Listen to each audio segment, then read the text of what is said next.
Allez, nous sommes mardi 2 juillet 2024, mesdames et messieurs, bonjour et bienvenue à vous à ce deuxième numéro de la semaine de votre magazine Semelle chez vous, qui a le réel plaisir de recevoir pour vous Monsieur Félix Kaimbe. Il est comme ça président de la dynamique des intellectuels acquis au changement, il est cadre de l'UDPS, communicateur de l'Union sacrée. Avec lui, 3 sujets retenus. Nous parlons aujourd'hui de la guéguerre au sein de l'UDPS. Vous le savez, Monsieur Teni Longondo veut à ce que que l'UDPS puisse organiser un congrès du parti.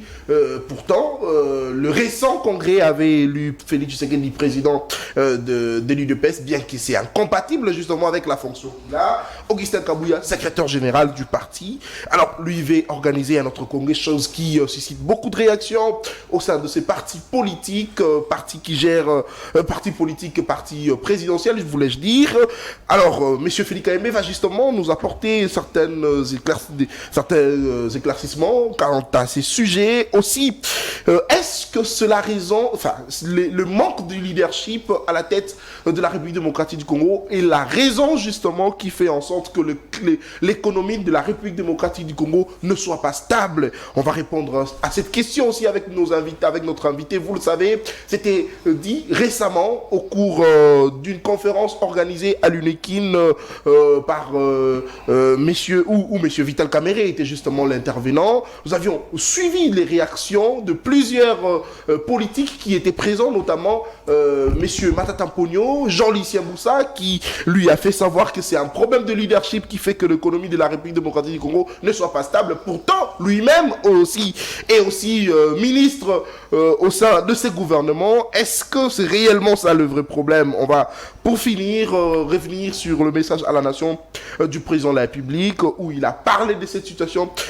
sécuritaire à Kanyabayonga, où les rebelles M23 l'ont récupéré, et le président de la République reste justement ferme à cette décision de ne pas négocier et de continuer à combattre jusqu'à ce que la paix reviendra à l'est de la République démocratique du Congo. Mais est-ce que nous pouvons dire qu'il est temps pour la RDC de changer en tout cas de stratégie, question de pouvoir combattre l'ennemi? Je l'ai annoncé tout au début de l'émission, il s'agit de M. Félix Kaimbe qui est notre invité, mais à ma gauche, je suis avec Madame Tania. Bonjour et bienvenue à vous, Madame. Bonjour Monsieur Nathan. Bonjour Monsieur Félix Kaimbe, merci d'avoir répondu à notre invitation.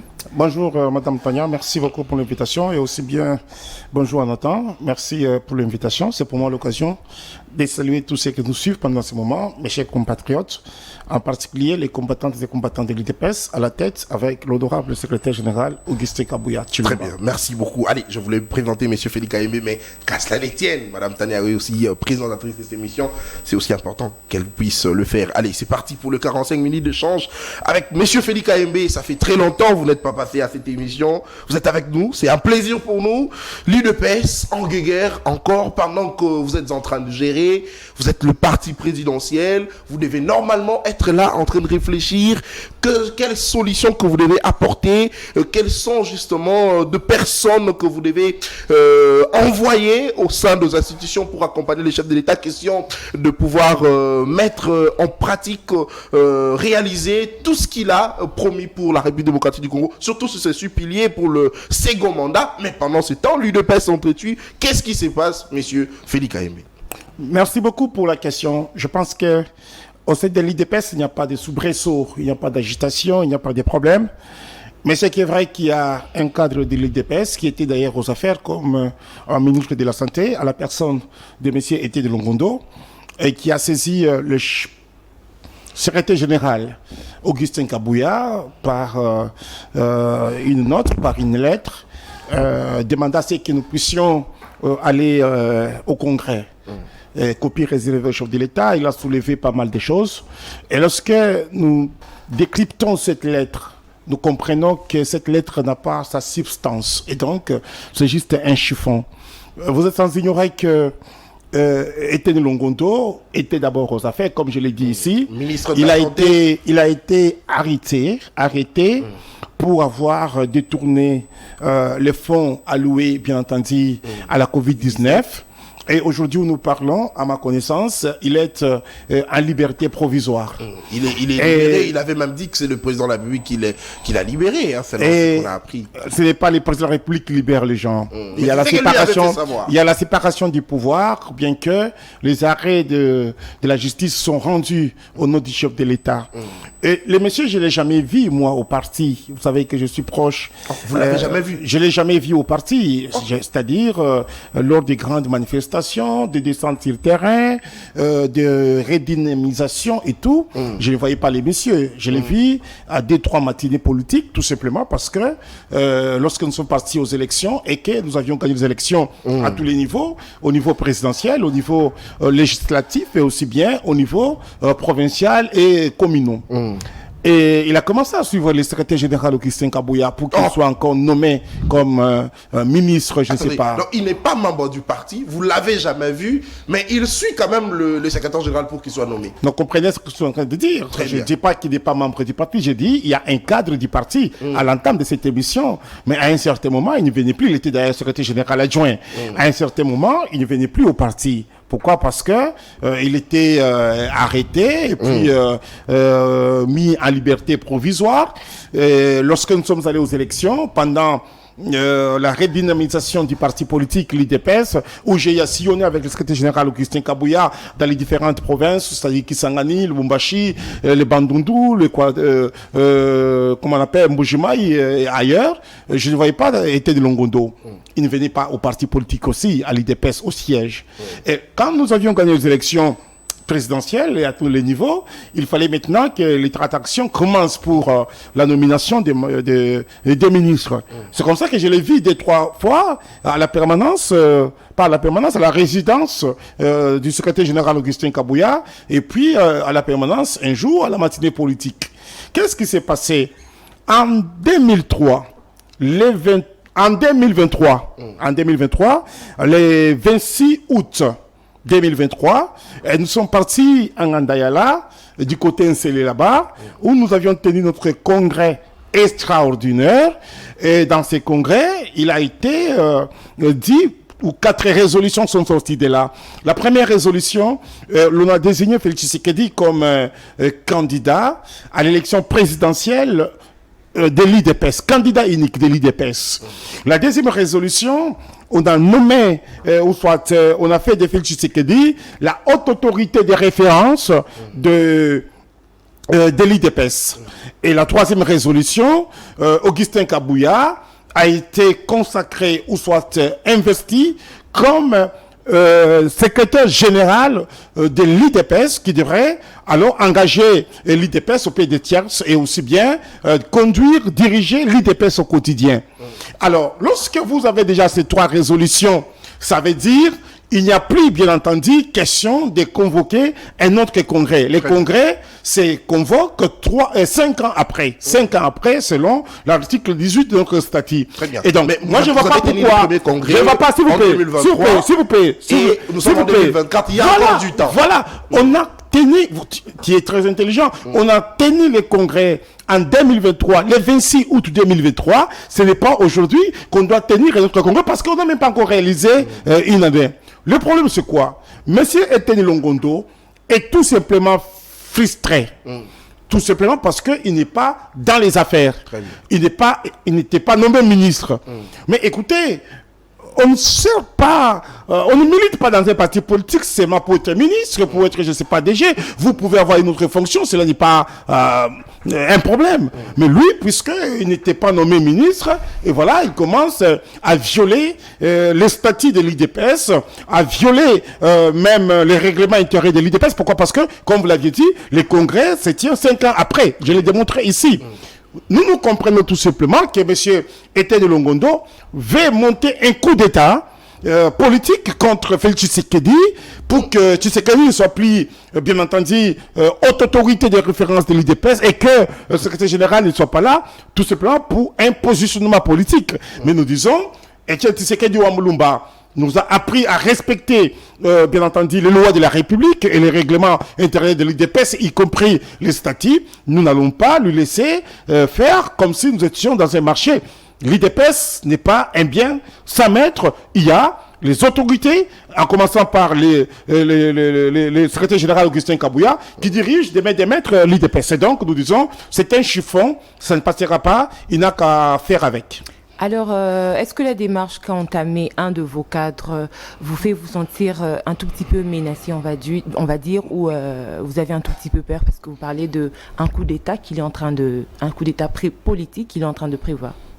Écoutez, nous ne sommes pas là pour avoir peur. Nous n'avons pas, nous, les syndromes de la citadelle assiégée. Est-ce que vous vous sentez menacé? Nous ne nous sentons pas menacés parce que nous sommes protégés ou sécurisés par les statuts du pays, de l'IDPS.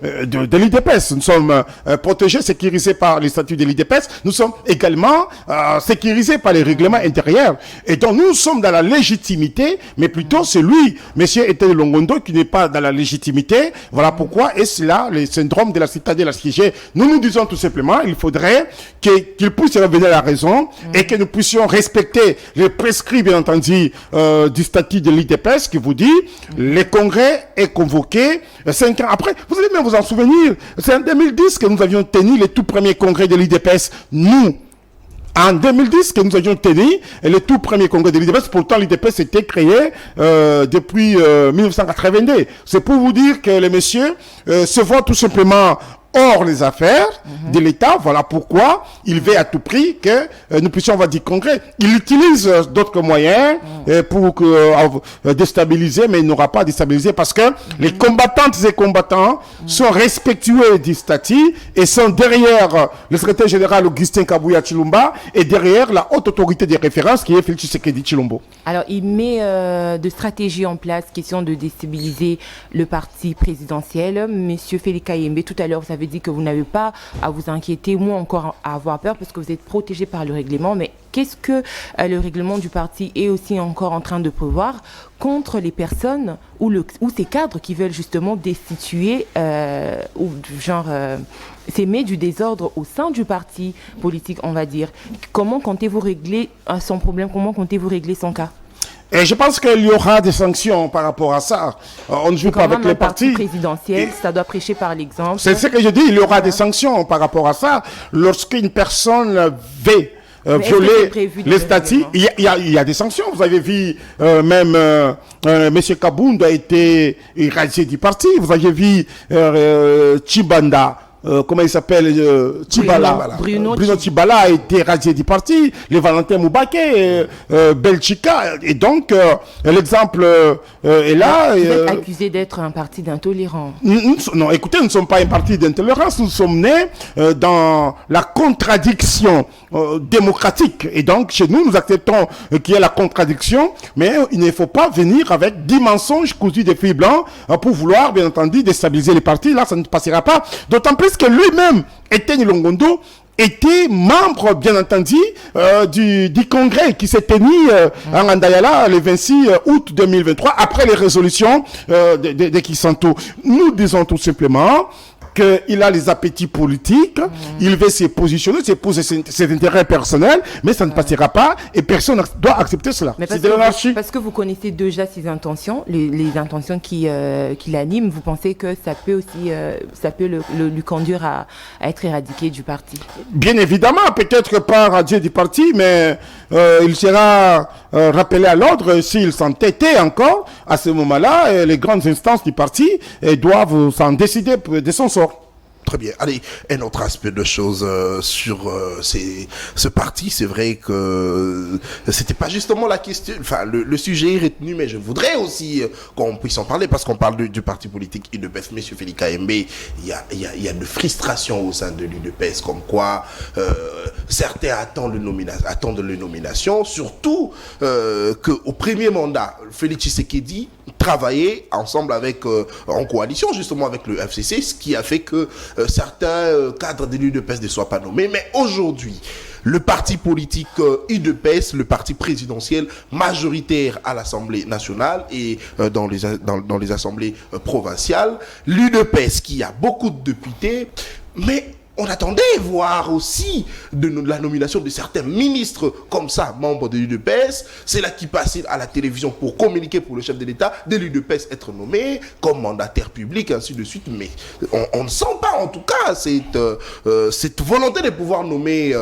le cadre de l'UDPS. Qu'est-ce qui se passe? Est-ce que c'est un problème du management de la part du secrétaire général qui fait en sorte que certains ne puissent pas nommer ou être nommés ou comment? Mais même pas tous ceux qui sont nommés sont de l'UDPS. Et donc, il n'y a pas une question de parler du management du secrétaire général. C'était grand gestionnaire. Il a été d'abord sur l'école, la haute école de la gestion. Il gère très bien les partis. Mais c'est vrai que l'on ne peut pas nommer tout le monde au même moment. Très bien. Vous savez, il y a des quotas qui sont dits aux partis politiques par rapport à leurs poids politiques, permettez-moi la tautologie, et que nous avons les députés, je dis, nous avons les ministres qui ont été nommés. Bon, écoutez, ce n'est pas Toulouka 1 et fin Toulouka. Il y aura Toulouka 2 et peut-être, voilà, je pense Donc que... vous annoncez déjà qu'il y aura un Toulouka 2. Mais c'est tout à fait normal. Est-ce que vous croyez que Toulouka va terminer tous les 5 ans avec Tshisekedi? Pourquoi pas? Non, écoutez... Et s'il s'applique bien, le gouvernement, je parle bien. Écoutez, je dis, il y aura Toulouka 1 et Toulouka 2. Tout comme il peut y avoir aussi KMB 1. C'est tout à fait normal. Tout comme on peut rester avec le Toulouka 1. Vous dites? Tout comme on peut rester avec le Toulouka 1 Tout jusqu'à la comme fin on peut rester avec Toulouka 1, mais tout dépendra, bien entendu, du travail que Madame Toulouka doit donner, mais nous la souhaitons bon vent, elle travaille bien. Écoutez, on n'a pas encore fini avec les nominations.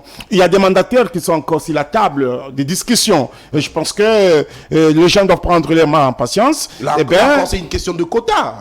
Et c'est une question de quotas, mais je pense que même si l'on donnait tous les postes à l'IDPS, ce ne sont pas tous les combattants qui seront servis au premier tour et au même moment.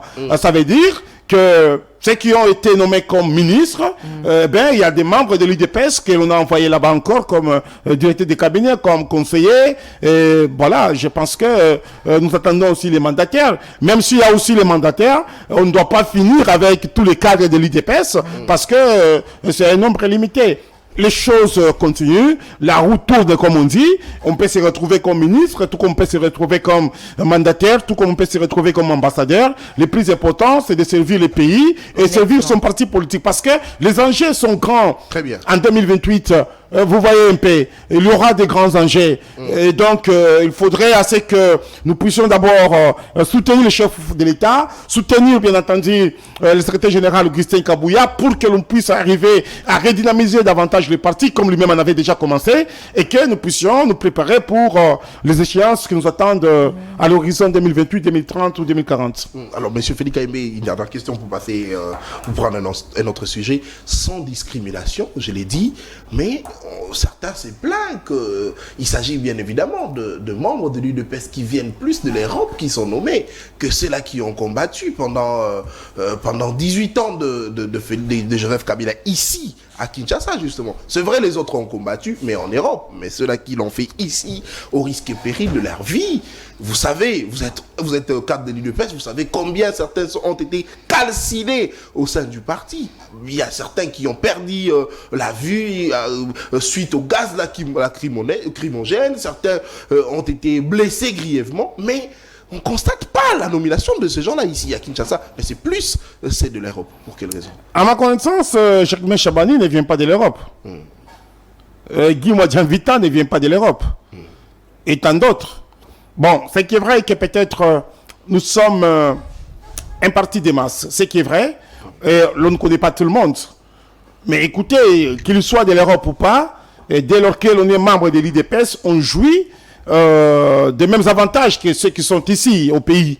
Parce qu'il n'y a pas un statut de l'IDPS pour les gens de l'Europe et un autre pour les gens de Kinshasa ou pour la diaspora. Simplement au regard de ce qu'ils ont pu mener comme combat ici à Kinshasa. Bon, écoutez, mener le combat à l'extérieur du pays et mener... Je pense que le plus important ici est qu'il y a beaucoup de gens qui se sont retrouvés. Le Peter Kazadi, ce n'était pas quelqu'un de l'Europe, il était aux affaires.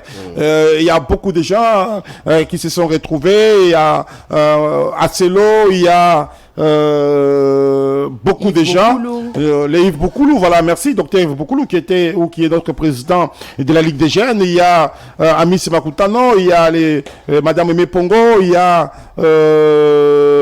Bernard Famba, il y a tellement beaucoup de gens, même certains communicateurs, il y a un DGA de Transco, voilà, donc de Transco, c'est-à-dire qu'il y a bien entendu les gens qui ont été nommés à partir de Kinshasa et d'autres qui ont milité en Europe, ils ont les mêmes avantages que nous. Mais écoutez, nous ne pouvons pas dire que l'on doit terminer la nomination avec tous les cadres. Non, c'est une affaire qui doit continuer. Alors, parce qu'il y a déjà de frustrés, il commence à y avoir de frustrés pour ceux qui ne se sont pas retrouvés aux affaires jusque-là. Monsieur Félix, vous pensez que le choix que l'UDPS a porté au regard de ce cadre qu'il a envoyé dans des institutions pour œuvrer en vue de contribuer au développement du pays, honnêtement, vous pourriez dire que c'est 102 personnes qui ont mérité ce poste. Il y a eu méritocratie ou des récompenses? Bon, je ne dirais pas des gens qui ont mérité ou soit une récompense. Je pense que c'est un choix qui a été fait par la haute autorité, bien entendu, du parti. Je parle du secrétaire général Augustin Kabouya, entériné par le président de la République, lui qui est celui qui nomme. Bon, on n'a pas fait un concours. Vous connaissez le profil. On n'a pas fait un concours pour que l'on dise que non. Non, vous connaissez le profil de ceux qui sont là dans le je connais le profil. Il y a les juristes, il y a les économistes, il y a. C'est comme ça que je dis qu'il n'y a pas eu un concours pour que l'on puisse dire que non, ceux-là sont intelligents plus que ceux qui n'étaient pas nommés. Donc, je ne peux pas aller dans ce sens-là. Le plus important est que les destins, la grâce divine, ont voulu que ces gens soient aujourd'hui aux affaires, c'est le plus important. Aussi, ils sont compétents. Il n'y a pas imprimé rien là-bas. Il y a des gens qui ont eu à faire preuve de quoi ils sont capables. Vous prenez le ministre des Finances, Famba, il était DGA, je crois, dans une entreprise publique ici. Vous prenez Chabanou, il était conseiller principal du chef de l'État. Vous prenez Guy Madianvita, était directeur général du journal officiel. Et donc, et tant d'autres, je pense que ici, c'est question des gens qui ont les profils, mais je ne peux pas, moi, dire qu'ils sont très excellents, très intelligents, que ceux qui n'étaient pas nommés. Voyez-vous, c'est un parti de masse, comme je l'ai dit. On ne peut prendre qu'un petit groupe de gens pour qu'ils soient aux affaires, mais d'autres aussi sont en attente. Très bien. D'autres aussi sont en attente, messieurs Félix Kayembe. Je suis impatiente parce que c'est un dernier mandat, par exemple, on va dire. Et qui vous a dit que c'est le dernier mandat? Ce n'est pas le dernier mandat pour Félix Tshisekedi? Non, écoutez, moi je ne veux pas que nous puissions commencer à parler du dernier mandat de Tshisekedi. Par la simple raison... On parle de quoi alors, monsieur? Non, parlons de ce que Tshisekedi est en train de faire. Oh. Aujourd'hui, il est à sa première année de son deuxième mandat. Alors, c'est pas son deuxième mandat. Nous parlons de deuxième mandat. Moi, je ne parle pas du dernier. Parce que et si Jésus-Christ revenait aujourd'hui, vous allez me parler ça reste dans la volonté du Christ. Allez, monsieur Félix Kayembe, pour terminer, je voulais bien poser cette question. On constate... Déjà? Non, pour terminer la première thématique. Ah, voilà. Pour terminer la première thématique, je voulais poser la question, monsieur Félix Kayembe. C'est vrai, on constate qu'il y a plusieurs membres de l'UDPS nommés ministres, mais ils sont plus cités dans les affaires de détournement. Pourquoi c'est toujours presque l'UDPS? Parce que dans la majeure partie des cas, si vous entendez un détournement, vous suivez son parcours politique, il est membre de l'UDPS. Je prends le dernier cas, c'est celui de M. Nicolas Kazadi, qui, après avoir été interdit de voyager, selon la dernière nouvelle, il a enfin voyagé, membre de l'UDPS. Bon, écoutez, moi je ne peux pas réduire cela. C'est une grande question. Mais il faut dire aussi que la justice est en train de faire son travail. Que vous soyez de l'UDPS ou pas, si vous êtes cité dans une sale besogne, celle du détournement des deniers publics, eh bien, il faudrait que la loi puisse s'appliquer, il faudrait que les droits soient dits et que la justice puisse faire son travail. Qu'il soit de l'UDPS ou pas, il n'y a pas un détournement à protéger. Donc nous disons que Nicolas Kazadi est, aujourd'hui où nous parlons, devant la justice, bien qu'il s'est déplacé. Est-ce que vous pensez qu'il va rentrer? Il va rentrer dans des semaines, Oui, il va rentrer dans des semaines, mais écoutez, il n'est pas le premier. J'ai vu d'autres personnes rentrer au pays comme Simon Sikadela. Salomon, il était aussi au niveau de la justice. J'ai vu les Matata Pognon et tous ces gens. Et donc, nous croyons certainement, écoutez, jusque-là, il serait présumé innocent. Et donc, c'est à lui de nous prouver si réellement il y a eu détournement ou pas et qu'il va rentrer au pays. La justice fera son travail. Si réellement il y a eu détournement, eh bien, il sera mis à Makala. Et s'il est innocent, il sera acquitté. Très bien, merci beaucoup. Allez, pourquoi seulement ce sont ces personnes qui tombent malades et veulent aller à l'hôpital en Europe? Ce n'est pas la question que je pose à Félix Kayembe. Je ne pose pas cette question à Félix Kayembe parce qu'il y a Jean-Marc Aboun qui est bien en prison, 7 ans condamné. Il peut aussi demander qu'il aille se faire soigner en Europe, mais il ne tombe pas malade. Il y a également Mike Moukibaye, il ne tombe pas malade. Mais l'autre, monsieur Nicolas Kazadi, on a simplement demandé que le dossier, que la justice s'en saisisse. Il est déjà malade avant même qu'on arrête. Allez, pourquoi toujours ça? Allez, mesdames et messieurs, vous êtes en direct de cette télévision. Merci de la confiance renouvelée à ces magazines. Monsieur Félix Kayembe, président de la dynamique des intellectuels acquis au changement, cadre de l'UDPS, communicateur de l'Union Sacrée, c'est lui notre invité avec lui. Deuxième thématique. Est-ce que le problème du leadership à la tête de notre pays, c'est justement la cause ou c'est justement ça la raison qui fait que notre économie ne puisse pas s'accroître, M. Félix Kayembe? Et je suis d'abord sidéré par cette conférence qui s'était tenue à l'université de Kinshasa par les économistes.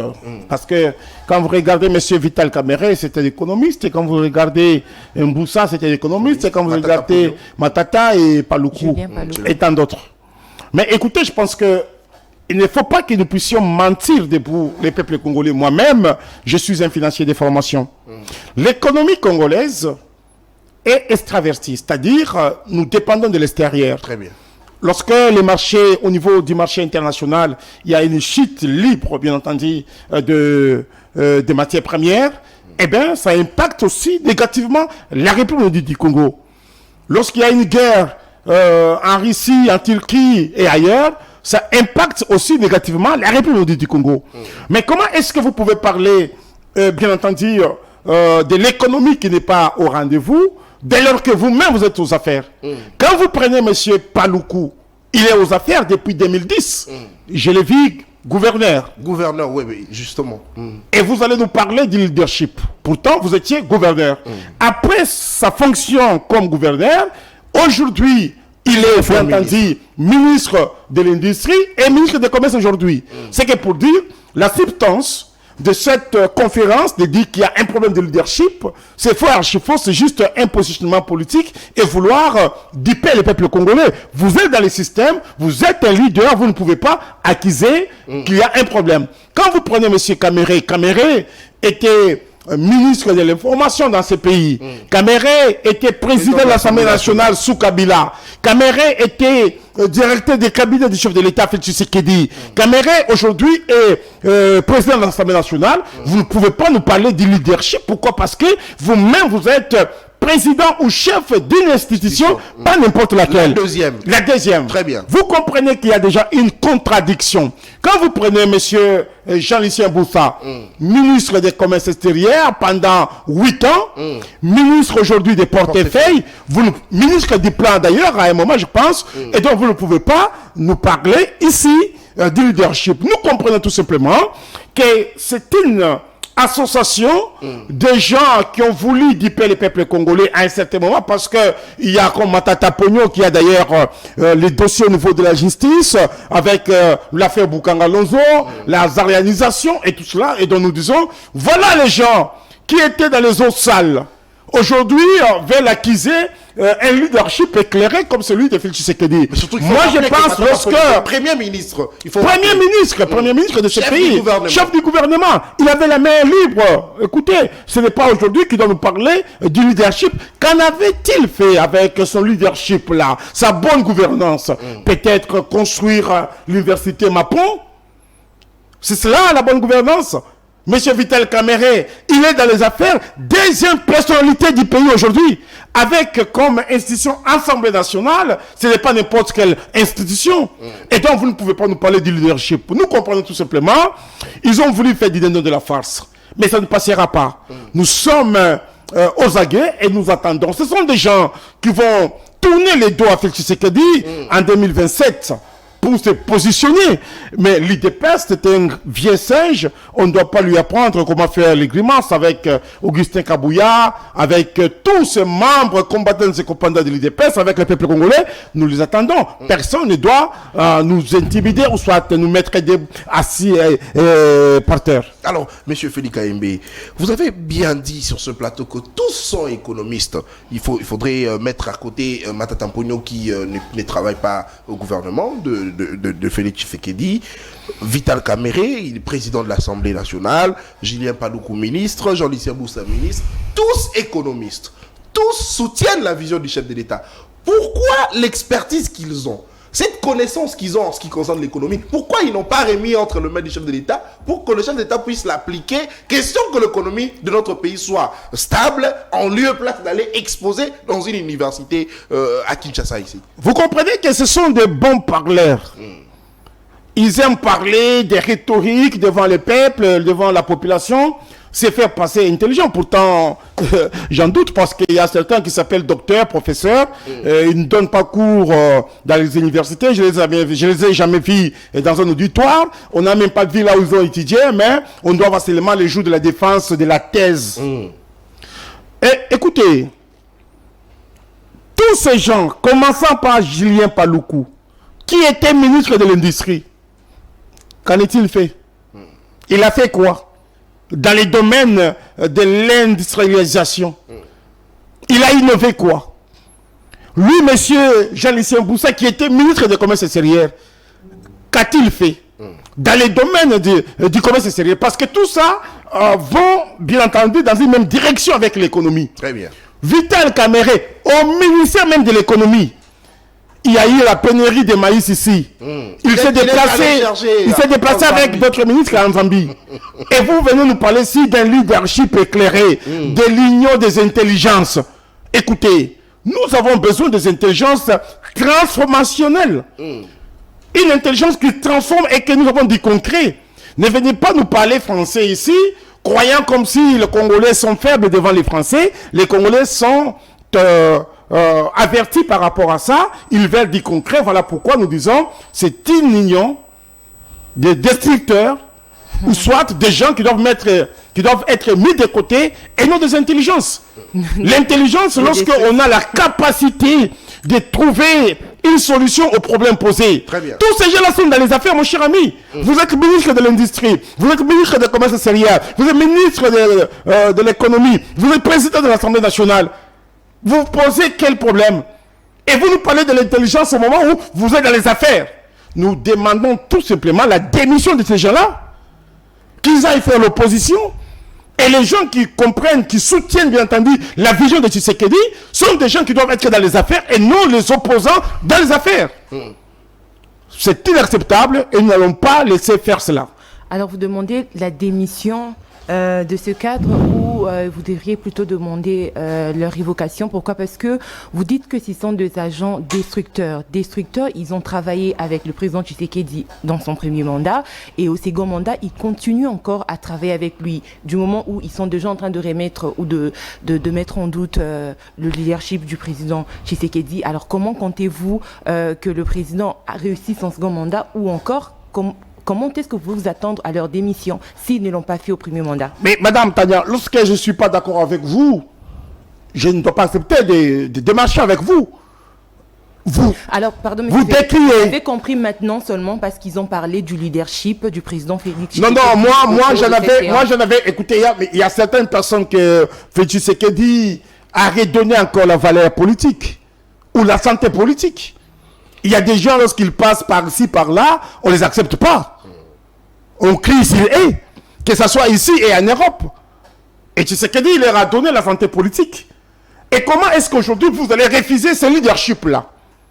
Tous ces gens qui étaient de l'autre côté, sauf Matata Mponyo, sont bénéficiaires, bien entendu, des ordonnances de Tshisekedi depuis 2003, depuis 2019.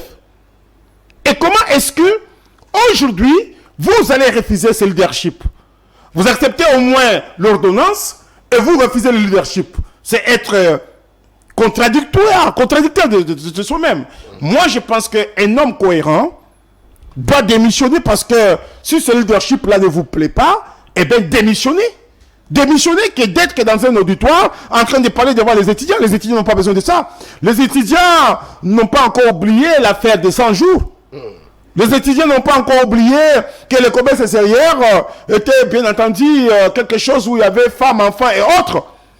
Les étudiants n'ont pas oublié qu'au niveau de l'industrie, du ministère de l'Industrie, il n'y a pas eu des innovations ou de la transformation des matières premières pour que nous puissions... Écoutez, je vais parler des choses. Je suis moi-même économiste de formation, madame. J'ai étudié, s'il vous plaît, j'ai étudié les grands courants de l'économie. Si nous voulons parler de l'économie et que nous ne puissions pas dépendre de l'extérieur du pays, madame, il faut que nous puissions quitter l'étape de la matière première au produit fini. C'est-à-dire avoir la capacité de transformer nos matières premières au produit fini. À ce moment-là, nous allons créer ici un marché international. Et quand vous créez un marché international, c'est-à-dire les téléphones, les ordinateurs, les véhicules et autres, qu'on pouvait aller exporter et importer ailleurs, eh bien, c'est d'autres pays qui viendront importer cela ici, exporter chez nous. Et quand vous venez exporter chez nous, vous venez exporter ici chez nous, eh bien, les devises restent dans les pays, l'économie augmente, madame. Et donc, les gens qui ont tenu les commerces extérieurs, l'industrie, l'économie, viennent aujourd'hui vous dire, écoutez, il y a un problème de leadership. Écoutez, c'est eux qui n'ont pas le leadership. Parce qu'ils ont été dans les affaires, ils sont dans les affaires, ils n'ont pas pu transformer cela, et nous ne pouvons pas parler de leadership ici. C'est eux qui n'ont pas le leadership, madame, c'est clair et net. Mais ils peuvent également, eux, faire mention du leadership parce qu'ils sont sous autorité de quelqu'un. Est-ce que, madame, ce sont les économistes comme moi. Oui. Adam Smith. Mais le leadership, madame, je vous donne cours. Et non, vous ne nous donnez pas cours. Je leur donne cours. Vous en profitez aussi, madame, vous êtes journaliste. Non, j'ai reçu ce cours de l'économie. Donc bon, parlez-moi maintenant. Adam Smith a dit quoi? Moi, je pose des questions. Non, vous avez... Madame Smith a dit quoi? Le problème, c'est le leadership parce qu'ils ont parlé du leadership du président de la République. Écoutez, Adam Smith a parlé de la division du travail. Ok. Chaque ministre est dans son secteur, dans son domaine. Ce n'est pas Tshisekedi qui va quitter la présidence de la République pour venir travailler à l'économie ou à l'industrie ou au commerce extérieur. Mais quand on vous responsabilise dans un secteur, dans un portefeuille, c'est pour que vous puissiez donner le meilleur de vous-même, c'est pour que vous puissiez transformer et qu'il y ait du concret, madame. Ils n'ont pas le main. Adam Smith a parlé de la division du travail, c'est un coup vous l'aviez maîtrisé. Vous connaissez ça? Ils ont les mains liées ou pas? Moi, c'est pas. Ils n'ont pas les. On est en train de réfléchir justement parce que votre problème voilà, j'ai répondu, madame. Ils n'ont pas les mains liées. Quand je vous parle, ils n'ont pas les mains liées. Quand je vous parle de la théorie de Adam Smith qui vous parle de la division du travail pour que le travail soit bien fait. Et vous me parlez ici qu'ils ont les mains liées. Non, ils sont maîtres de leur portefeuille, madame. On veut du concret, en fait. Mais on veut du concret, les gens qui ont été là. Partir de théorie et sans pratique, le Congo ne serait pas là. Donc, Adam Smith l'a dit, mais c'est la théorie. Comment l'appliquer? Voilà, c'est là où nous devons arriver. Et si on n'a pas de main liée, on peut faire son travail. Maintenant, vous me rejoignez en me donnant raison. Et vous vous contredisez. Pas du tout. Moi, je pose des questions. Vous avez posé la question, je peux répondre. Allez-y. Vous me dites que... Bon, j'ai donné la théorie d'Adam Smith, vous aviez compris, et ça doit vous enrichir. La vision du travail. Déjà que je ne suis pas financière, moi je suis communicologue, donc je reste dans mon domaine, mais on a quand même les formations... c'est comme ça que j'avais le droit à vous donner ces cours-là, maintenant vous en avez. Non. Vous allez me payer à la fin de cette émission. Ça, c'est lui alors je disais ceci. Être intolérant quand il alors je disais ceci. Alors je disais ceci. Voilà. Avec la théorie d'Adam Smith, la séparation du travail... ou d'attribution. La séparation du travail, en avance. Ces gens-là, les uns sont ministres de l'économie, les autres présidents de l'Assemblée nationale, président, je ne sais pas, ministre des commerces extérieurs, ministre de l'industrie. Qui sont avec vous depuis le début. C'est dans leur domaine respectif, madame. Voilà. Il fallait qu'ils puissent transformer cela et qu'il y ait du concret. Et la sommation de tout cela donne alors un leadership. Mais lorsque dans votre domaine naturel, madame, vous échouez comme ministre de l'Industrie, vous échouez comme ministre du Commerce extérieur, vous échouez comme ministre de l'Économie où on doit aller voir le maïs en Zambie parce qu'il y a eu pénurie ici, et vous nous parlez encore d'un leadership.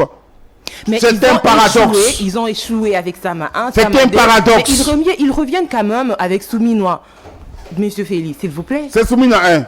Non, pas de problème, mais du moment où vous reconnaissez qu'ils ont échoué chacun dans son ministère, 1-2, ça m'a 1-2. Maintenant qu'ils avaient échoué, je pense que la modestie voudrait à ce qu'ils puissent se taire que de parler du leadership. Là, vous reconnaissez leur échec parce qu'ils ont parlé du leadership du chef de l'État. Non, il y a les autres qu'on a fait des politiques. Ils étaient déjà morts. Très bien. Allez, monsieur Félix Kayembe, une question.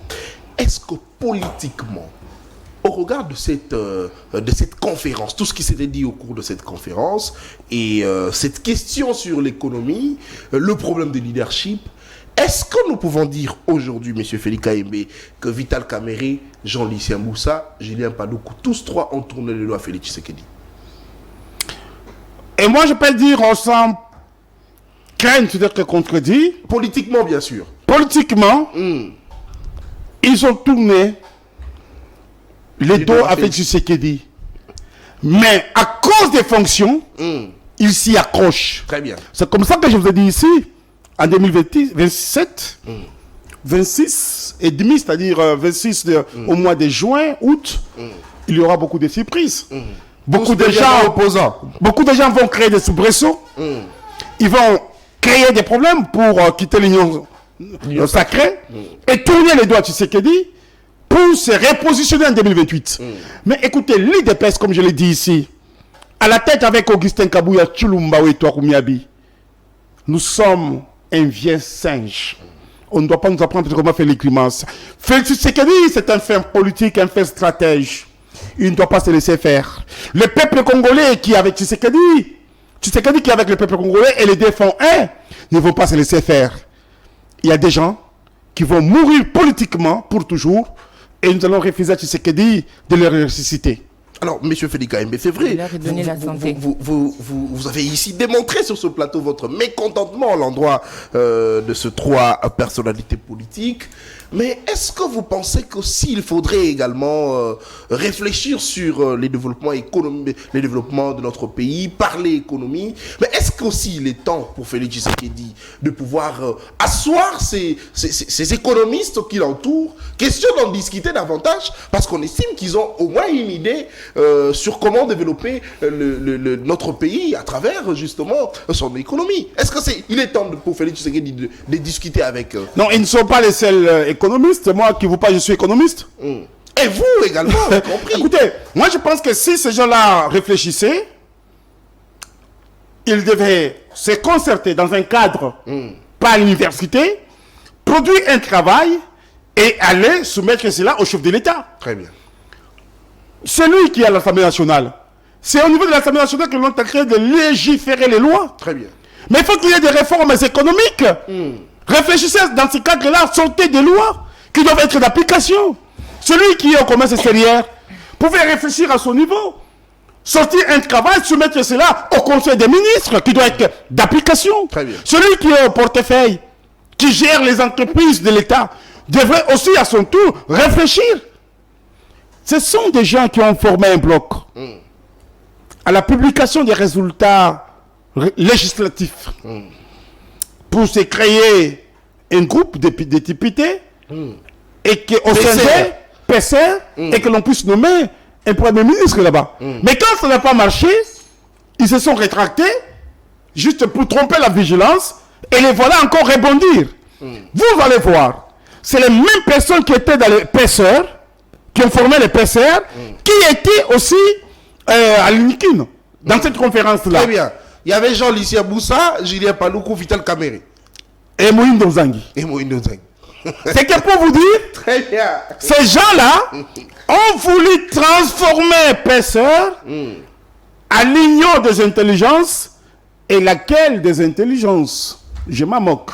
Très bien, merci beaucoup. Allez, ce sont de lectures politiques pour ceux-là qui ont un regard aussi averti. Ils peuvent directement comprendre ces jets qui se passent. C'est vrai, l'UDPS très mécontent de cette conférence. J'ai suivi également Monsieur Joseph Menza hier.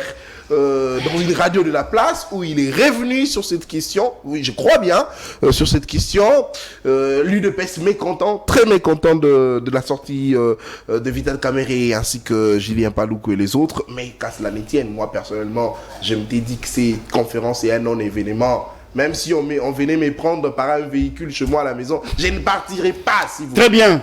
Je l'avais dit ouvertement au cours d'une émission. Ces économistes, c'est ces gens qui donnent des leçons. Ils ont été aux affaires. Ils sont aux affaires. Non, ils sont aux affaires. Non, ils ont été aux affaires comme ministre de l'économie. Et aujourd'hui, ils sont encore là. Ils sont aux affaires. Vous donnez des leçons, mais vous êtes aux affaires.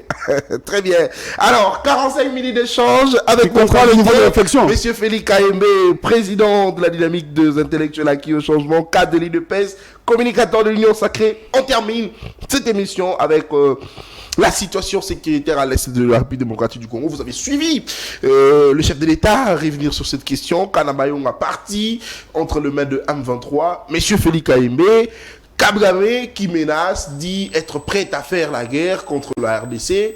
Est-ce que vous pensez que c'est vraiment cette menace, cette attaque comme ça contre le Congolais a atteint un niveau où la RDC, les autorités congolaises ne peuvent plus tolérer et nous devons prendre une décision imposante, question de pouvoir se défendre comme un État et défendre son peuple, justement. Tout à fait. Le chef de l'État, d'abord, s'est exprimé là-dessus par rapport à cette question-là. Nous sommes avec les chefs de l'État, nous sommes avec les institutions du pays, nous sommes avec nos compatriotes. Mandoukou Wapenzi Wakwest, tout le monde pas maudit. Et donc, je pense que cette question préoccupe tout le monde. Et nous ne pouvons pas accepter qu'un petit pays puisse nous agresser à la longueur de la journée et que l'une des cités ou des territoires des villes puisse tomber. Il y a une détermination, bien entendu, au niveau du commandant suprême des forces armées, de la police, le commandant suprême, Félix Tshisekedi, qui a réuni, bien entendu, les généraux pour un conseil de défense et hospitalier de la défense, comme on appelle, et que l'on puisse trouver une solution par rapport à ça. Je pense que notre armée se comporte très bien à l'est du pays.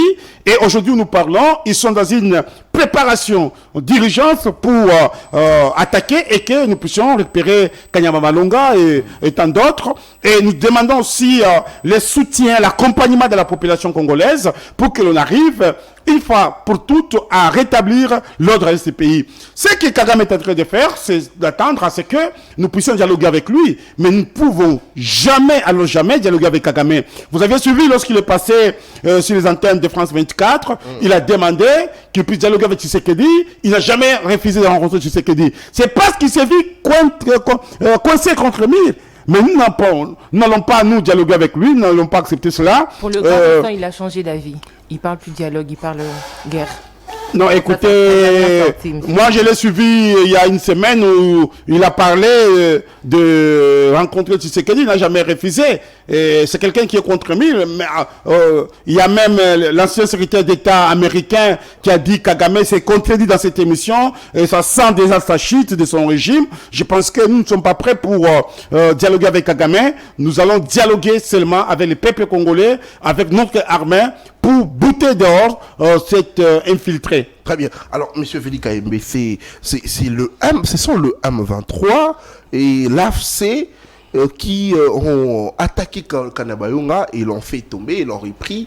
Mais pourquoi l'armée congolaise n'attaque pas d'abord l'AFC des Corneilles Nanga ici qui se trouve dans certains territoires de notre pays? C'est vrai qu'ils sont soutenus par l'armée rwandaise, mais commencez d'abord par attaquer l'AFC de Corneilles Nanga. Surtout, M. Félix Kayembe, on a arrêté, la justice, l'armée congolaise a arrêté un conseiller stratégique de Corneilles Nanga. C'est vrai, nous ne pouvons pas ici faire pression à la justice, question de nous dire, parce que la justice ne peut pas s'exprimer sur cette question, mais ça serait justement une partie de solution. Parce qu'on estime que lorsque la justice congolaise a arrêté un conseiller stratégique de Corneilles Nanga, on estime qu'il pourrait nous donner beaucoup d'informations sur ce que fait Corneilles Nanga pour attaquer le Congolais. Mais cette question, c'est vrai que le conseiller des Nanga a cité beaucoup de politiques qui sont en connivence avec Corneilles Nanga, mais sans succès jusqu'à ce jour. Pourquoi Pourquoi ne pas d'abord commencer par attaquer l'AFC des Nanga et puis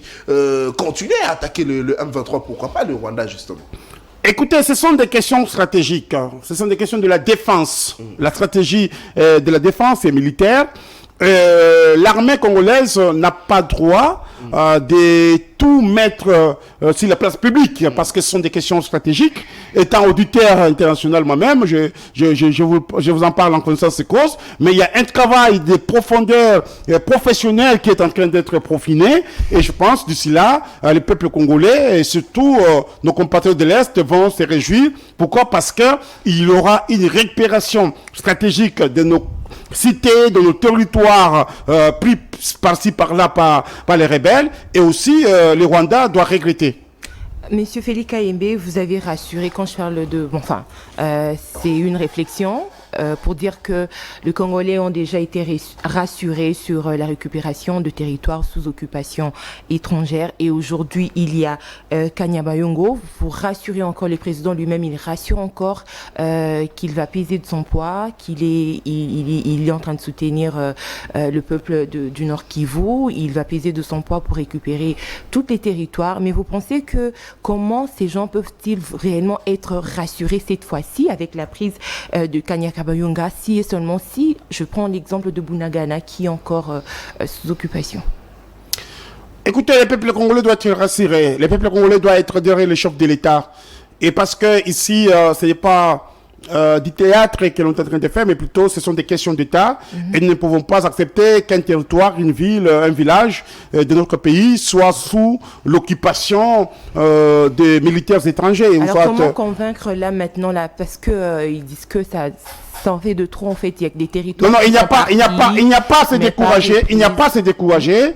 Il y a lieu toujours de croire à notre résilience, de travailler avec résilience et que nous puissions arriver à récupérer nos territoires. Les stratégies doivent changer. Les stratégies doivent changer, mais ce n'est pas si d'accord. Les stratégies doivent changer. Ce n'est pas dans nos salons. Je vous dis, ce sont des stratégies militaires. Vous voyez ça. C'est Félix Tshisekedi qui m'a donné ça comme auditeur international. Je vous parle des choses en conscience de cause, c'est pour vous dire, il y a des choses qui doivent être faites au niveau de hauts responsables militaires avec le chef de l'État, où cette stratégie-là ne peut pas sortir. Sinon, c'est donner de la matière, de l'occasion à l'ennemi, comment s'y prendre. Vous savez, lorsque l'on veut coincer une personne, il y a des méthodes stratégiques qui doivent être mises en application. Je vous dis déjà, notre armée est en pleine préparation. Je ne livre pas les secrets stratégiques d'État ici ou militaires pour que nous puissions récupérer cela dans un bref délai. Prenez rendez-vous avec moi. Vous appelez la population à prendre son mal en patience. J'appelle la population de soutenir l'armée. Okay. J'appelle la population de soutenir le chef de l'État. J'appelle la population de faire barrage, bien entendu, à l'ennemi. Très bien. Allez, M. Félix Kayembe, pour terminer cette émission, 64 ans d'anniversaire d'indépendance de la République démocratique du Congo, est-ce que nous pouvons dire que le pays a avancé? Écoutez, je ne peux pas dire que le pays a avancé parce qu'il faut dire que nous avions connu beaucoup de problèmes en 1965. En 1960, d'abord, il y a l'indépendance du Congo le 30 juin. En 1961, il y a eu une crise au sommet de l'État. Le 5 septembre, le président Kasavubu qui doit révoquer le premier ministre Lumumba, et Lumumba qui était majoritaire au niveau de l'Assemblée nationale doit aussi démettre bien entendu Kasavubu. Et puis il y a eu un problème. Le 5 septembre 1965, il y a eu un coup d'État.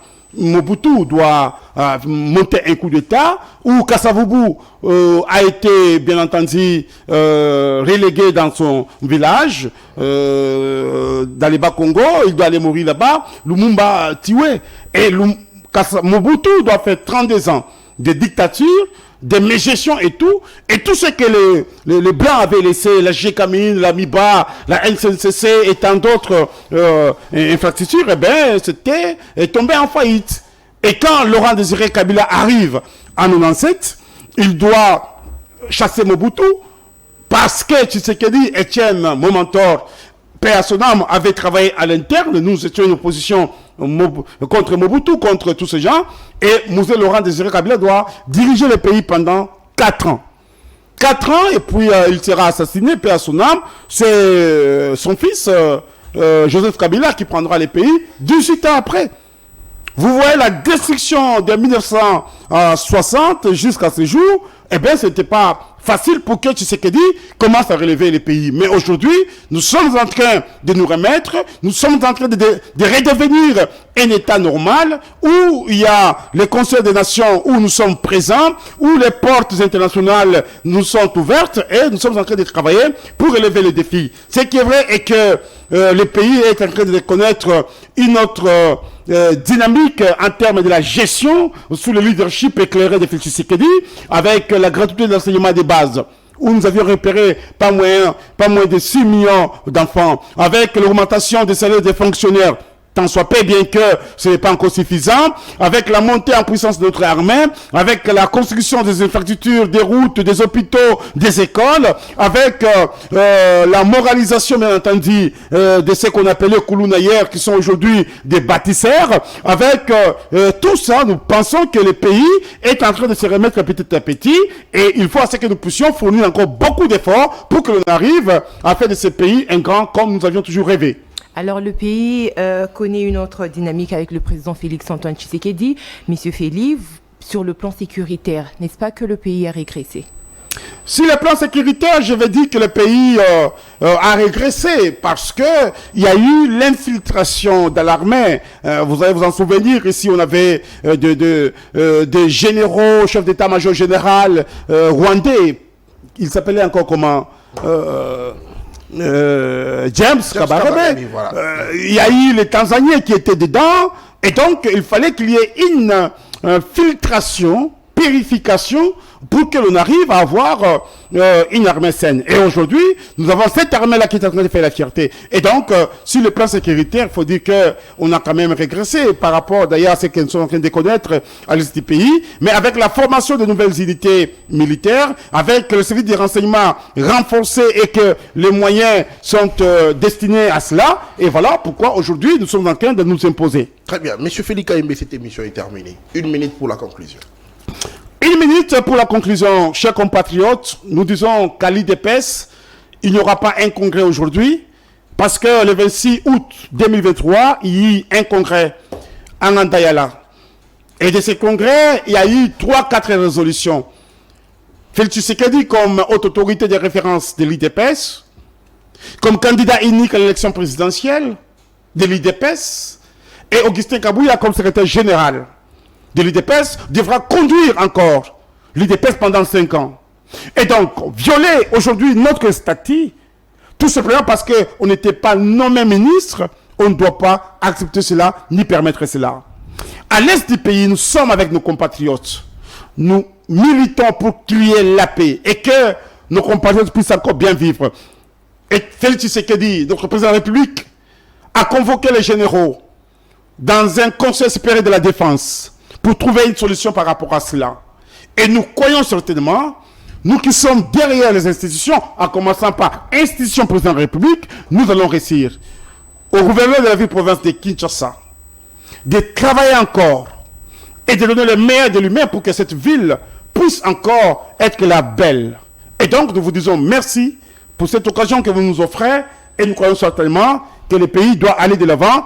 Et mes très sincères félicitations à notre armée qui fait un travail de titan, qui se réorganise encore et que nous puissions nous retrouver. Merci. Très bien. Monsieur Félix Kayembe, vous êtes président de la dynamique des intellectuels acquis au changement. Vous êtes cap de l'IDPS. Vous êtes également communicateur de l'Union Sacrée. Merci à vous d'avoir... Je vous remercie. Il faut dire aujourd'hui, nous avons aussi la fondation FK, la fondation Félix Kayembe, qui fera sa sortie dans les jours qui viennent. Très bien. Et vous viendrez couvrir cela. Merci beaucoup, monsieur Félix Kayembe, pour cette, en tout cas, cette, je dirais, cette bonne volonté de pouvoir nous inviter toujours à pouvoir couvrir vos activités. Madame Tania, merci pour la co-présentation. Merci, monsieur Nathan. Merci, monsieur Félix. Et merci à tous les téléspectateurs de CML13 Télévision. Très bien. À vous qui nous avez suivis de partout à travers la République, la diaspora. Merci de la confiance renouvelée à cette chaîne. Merci de la confiance renouvelée à ce magazine. Restez toujours amoureux de l'excellence et du professionnalisme. CML13 Télévision, votre chaîne. Au revoir.